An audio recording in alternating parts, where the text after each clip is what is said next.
अस्सलाम वालेकुम, welcome to my channel. आज मैं आई हूँ एक और वीडियो के साथ। ये है मेरे पास पैच, जो कि आम सा पैच है टिशू का, जिसकी ना तो थ्रेडिंग हुई है और ये टिशू जो है वो बहुत ज़्यादा चुभने वाला है। आपको पता है चुभने वाला जो टिशू होता है इसके बड़े इश्यूज होते हैं, तो ये बहुत ज़्यादा ना परेशान करता है। तो हमने इसकी चुभन का भी हल निकालना है और ये जो वाइट धागे बैक साइड पे नज़र आ रहे हैं ये सारी इसकी थ्रेडिंग कर देनी है।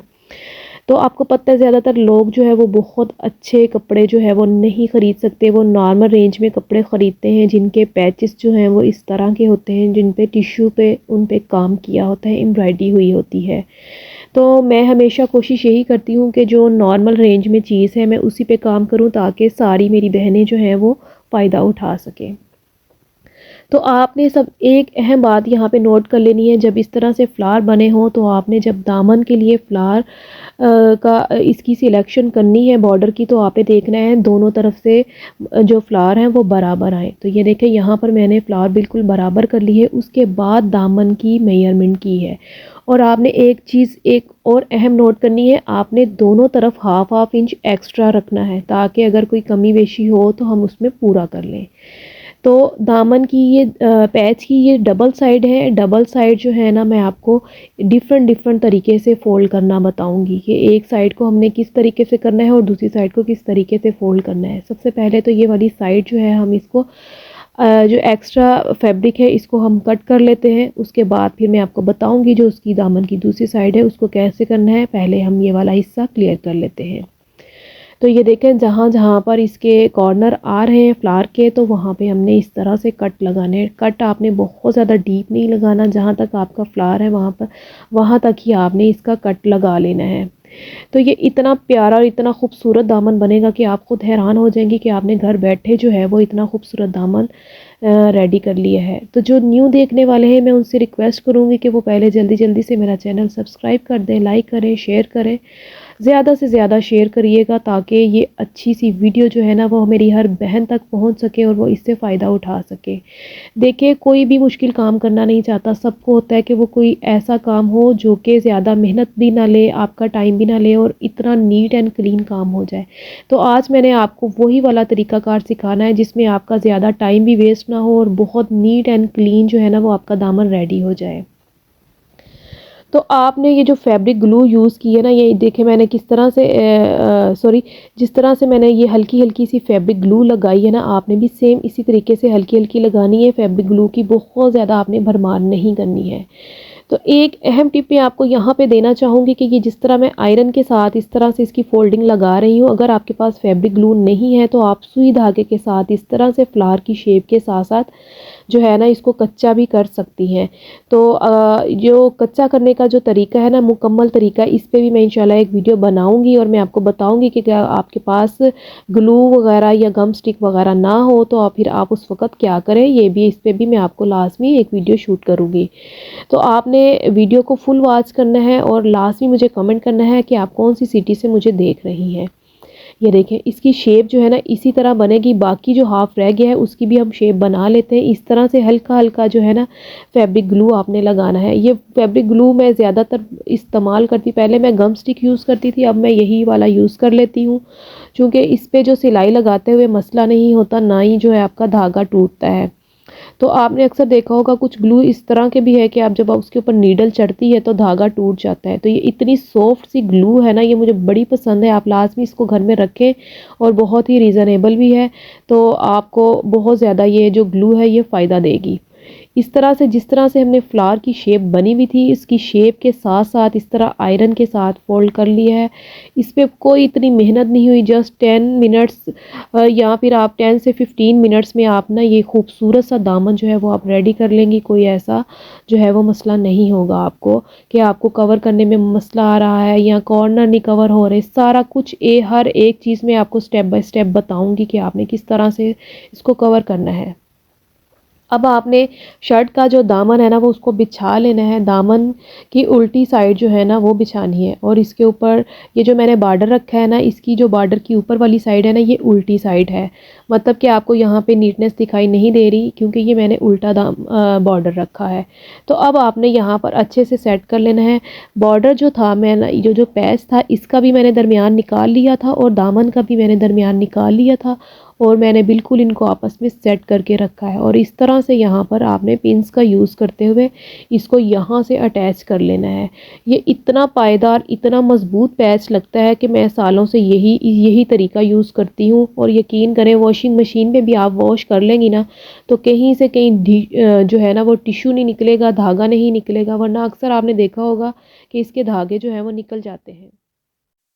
अब यहाँ पे जो है ना गौर करने की बात है कि यहाँ क्या करना है। ये जो एम्ब्रॉयडरी है ना, इससे एक पॉइंट हटा के ना इस तरह से आपने सिलाई लगानी है। सिलाई लगाने का मैं आपको ना कंप्लीट तरीका बताऊंगी।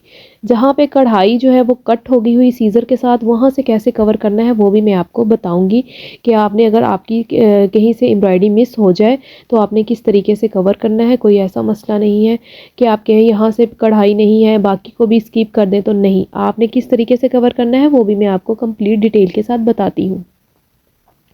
ये देखें, जिस तरह से एम्ब्रॉयडरी थी उससे उसी शेप में मैं यहाँ पर सिलाई लगा रही हूँ। और एक चीज़ ये है कि आपने थोड़ा सा एम्ब्रॉयडरी से एक पॉइंट हट के आपने सिलाई लगानी है, ताकि जब हम इसको सीधा करें तो जो इसकी बॉर्डर लाइन है ना, ये जो ऑफ वाइट आउटलाइन दी है धागे की, तो ये प्रोमिनेंट हो सके, वरना तो ये बिल्कुल बराबर बराबर आएगी, आपकी जो आउटलाइन है वो नहीं बराबर होगी। ये देखें, यहाँ बिल्कुल थोड़ा सा कपड़ा था, तो मैंने जो ऑफ वाइट लाइन थी ना उसको थोड़ा सा सिलाई में दे दिया है। कोई ऐसा मसला नहीं है कि आपकी एम्ब्रॉयडरी बराबर नहीं आएगी। आपने इसको फ्लावर की शेप दे दी है ना, तो बस ठीक है, कोई ऐसा मसला नहीं है। आप अच्छे तरीके से कपड़े को कवर करें, अच्छे तरीके से कपड़े को अंदर की तरफ फोल्ड करें, और इस तरीके से आप सिलाई लगाएं। ये देखें, इस तरह से आपने इसके साथ साथ सिलाई लगाते जाना है।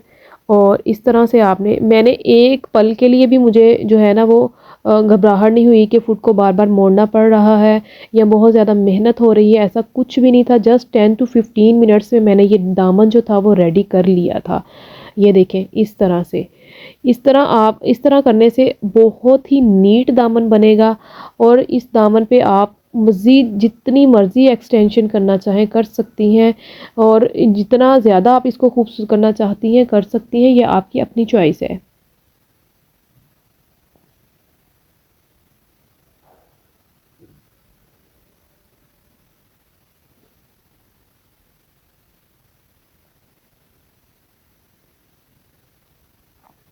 ये देखिए, इस तरह से मैंने साथ साथ इसकी सिलाई लगा ली है अच्छे तरीके से। और यहाँ से भी इस तरह से मैंने बिल्कुल बराबर बराबर इसको इस तरह से फुट को मोड़ती गई हूँ, और इसको साथ साथ सिलाई जो है वो मैं लगाते गई हूँ। ये देखिए, ऐसे यहाँ से आपने ऐसे सीधा ही ले लेना है, इसको शेप नहीं देनी है। अब बात आ गई है कटिंग करने की। ये देखिए, जस्ट आपने इतना ही कपड़ा अंदर की तरफ रखना है, बाकी जो एक्स्ट्रा कपड़ा है वो कट कर देना है। ज़्यादा कपड़ा अगर आप रखेंगी, अब मैंने यहाँ पे जस्ट टू पॉइंट जो था ना कपड़ा अंदर रखा था मार्जिन के लिए, बाकी जो एक्स्ट्रा कपड़ा था ना वो मैंने सारा कट कर दिया था। और मैं आपको ये भी बता दूँ कि 2 पॉइंट मैंने कपड़ा इसलिए रखा था कि जब मैं इसको सीधा करूँ ना, तो जो इसकी ये फ्लावर की पंखड़ियाँ बनी हुई है ना, तो जो इसकी पेटल्स हैं ये खूबसूरती के साथ ना प्रोमिनेंट हो, इनकी शेप्स जो है ना वो प्रोमिनेंट हो, अच्छे से जो है ना वो पता चले कि ये एक फ्लावर बना हुआ है और ये इसकी पेटल्स हैं। इस तरह से ना, मतलब मैंने अच्छे तरीके से ना इसको कट किया था। तो जो इसके जहाँ जहाँ पर इसका कॉर्नर है ना, तो आपने सिलाई से थोड़ा सा हटा के ना इस तरह से आपने इसके कॉर्नर में कट लगाने हैं। मुकम्मल जहाँ जहाँ पे इसके कॉर्नर बन रहे हैं ना, आपने हर उस कॉर्नर पे ऐसे बारीक सा कट लगाना है, और सिलाई के बिल्कुल करीब करके आपने नहीं लगाना है, वरना तो आपकी सिलाई जो है वो कट जाएगी और आपको फिर दोबारा से सिलाई लगाना पड़ेगी। और आपको पता है, जब दोबारा से सिलाई लगाना पड़ती है तो वो इतनी ज़्यादा पायदार जो है वो नहीं होती, इसलिए आपने पहले ही ख्याल से कट लगाने हैं और अच्छे तरीके से नीट एंड क्लीन कट लगाने हैं। मुकम्मल जब आप इस तरह से इसको कट लगा लेंगी ना, तो आपने इसको अच्छे तरीके से सीधा करना है, और सीधा किस चीज़ से करना है वो भी मैं आपको बताऊँगी, और मैं आपको अच्छे तरीके से हर चीज़ गाइडलाइन दूँगी कि आप अपने दामन को किस तरह से इसकी एक्सटेंशन कर सकती हैं। कंप्लीट मैं आपको इसका सारा तरीकाकार बताऊँगी। तो मेरे पास जो है ना यहाँ पर ये पिन है, मैंने इस पिन के साथ सीधा करना है। आपने कोई हैंड नीडल नहीं लेनी, कोई मज़ीद कुछ और चीज़ नहीं लेनी, आपने इस पिन के साथ ही इसको सीधा करना है। अगर आप इस पिन के साथ इसको सीधा करेंगी ना, तो कहीं से भी इसका धागा नहीं निकलेगा, कहीं से भी कपड़ा जो है ना, अक्सर आपने देखा होगा जब हम सीधा कर रहे होते हैं नीडल बाहर की जानिब आ जाती है और धागे निकल आते हैं, मतलब वो जो एक नीटनेस है ना वो ख़त्म हो जाती है।